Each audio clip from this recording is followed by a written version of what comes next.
நீ ஏமா சோகமா இருக்க? உன்னியமா கல்யாணம் பண்ணிட்டான்?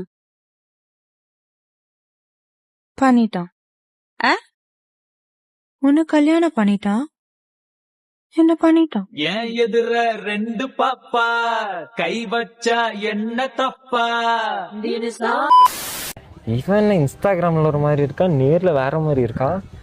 இல்ல நான் உனக்கு கேட்கணும், மீட் பண்ணலான்னு கூப்பிடும் போது சண்டே மட்டும் தான் உன்னால வர முடியும்னு சொல்றியா? அவ்வளோ பிஸியா? சண்டே மட்டும் தான் எனக்கு லீவு. 12th தானே படிக்கிற?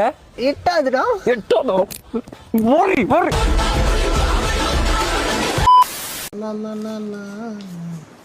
ஐயோ ஏடிஎம் கார்டு வேற காணுமே, காசு வேற கம்மியா இருக்குதே. இந்த பீரோக்குள்ள இருக்கோ என்னப்போ தெரியலையே, பார்க்கணுமா? இந்த பீரோக்குள்ளேயும் இல்லையே, காசு வேற கம்மியா இருக்குதா, பேங்குக்கு வேற போகணுமா? கொண்டா கொண்டா அதானே பார்த்தேன், இருக்குதா காசா? போடா, இது ஏன் காசுடா, போடா. ஏன் காசுமா? ஏன் காசு என்னாச்சு?